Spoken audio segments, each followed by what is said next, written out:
Once your child can sit, crawl, and move between the two positions, you've got one major skill to work towards: walking. There are a few steps, pardon the pun, before your child is ready to walk.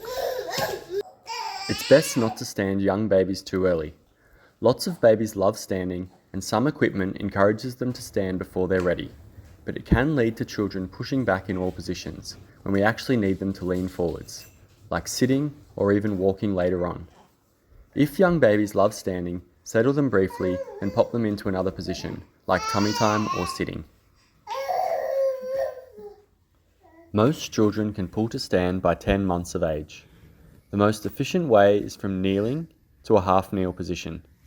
That's why it's easier from crawling and harder for bottom shufflers.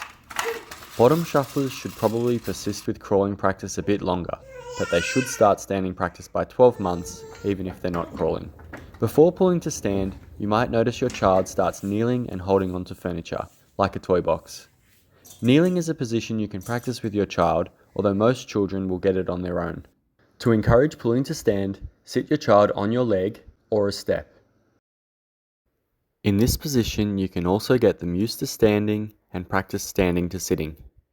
Even children who want to lift their legs off the ground instead of standing tend to improve quickly in this position. Position their feet on the floor, their hips and knees at roughly right angles. Position their hands on the surface with a toy of interest in front of them. Help lift their bottom so they get into standing. Encourage their body to come forwards and up, not leaning backwards to stand up. For standing to sitting, instead of leaning back, encourage them to bend as they come down. Standing from higher is easier and from lower is harder. The better they get, the less help you can give them. It is possible to help a child move from kneeling to half kneeling to pull to stand, but it's pretty tricky. You might be better off just lifting their bottom as they start to move through the motion themselves. If they like to pull to stand on you, remember to help them come forwards and up instead of leaning back, and give them less and less help as they improve. Standing to sitting with control takes a bit more time to practice. Another exercise you can try is reaching down in standing, encouraging a half squat. With practice of pulling to stand, they'll develop the half kneel and improve their speed and control. For standing to sitting, they'll do less of a plonk down as they lower themselves down with more control. When children first learn to stand, they tend to curl their toes, standing with really stiff legs and outturned feet. We do similar standing on a bus because it's hard to balance. As their control improves, they will bend their knees more. Sometimes they stand on their toes. When they've been walking independently for 3 to 6 months, these things tend to settle down. As standing improves, you can encourage cruising to each side on the couch. Put the toy towards either side. It has to be close enough to keep them interested, but far enough away they need to step. Most children will improve at cruising with this practice. There's a more technical, hands-on way to encourage cruising if required. Push the hips away from the toy to help them step towards it, then push the other hip towards the toy to help them step with the other foot. Pushing their hips shifts their weight, making it easier to step.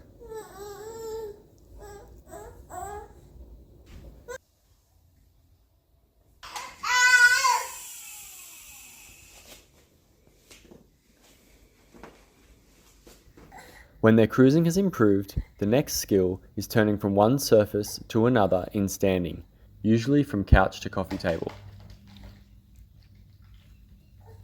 The surfaces need to be fairly close together. You can also encourage this movement reaching for a toy.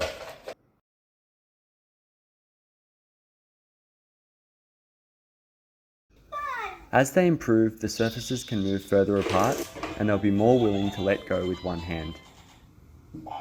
When they start bridging gaps hands free, they are technically walking. If your furniture setup isn't ideal, you can bring across dining chairs for playtime. This setup encourages pulling to stand, cruising, and rotation in standing.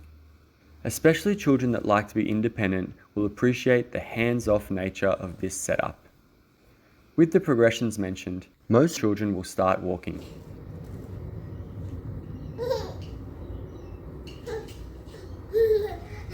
There are some other things you can try too. Trolley walkers are a great piece of equipment that promotes normal walking patterns. They probably need to be cruising before they start using the trolley walker. When they first start, they might need you to help hold the handle, especially if it is a light walker or on hard floors without grip.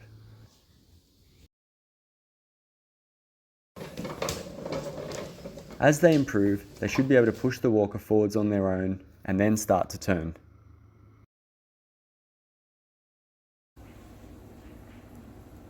Most parents will walk their infants with their hands held. Instead of letting them lean backwards, encourage them to lean forwards. Come on. It's common to place their hands above their head, especially when they first start. With arms above the head, you're doing all the work. So as they improve, try and bring their hands down to chest height, like the trolley walker. Go, go, go, go, go, go, go, go, go, go. They might progress to walking holding one hand or holding your clothes. One trick to encourage arm-free standing is to hand your child toys for both hands. Hands.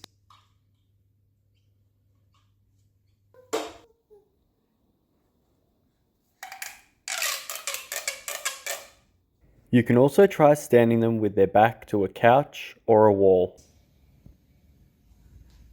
Good, here you go. Another great exercise, especially for cautious children, is to walk from one carer to another.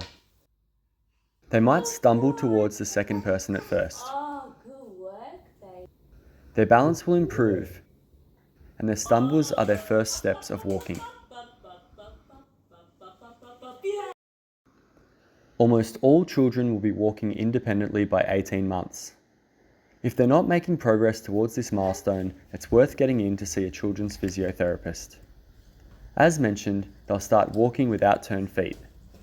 Over 3 to 6 months, you'll notice their walking pattern mature.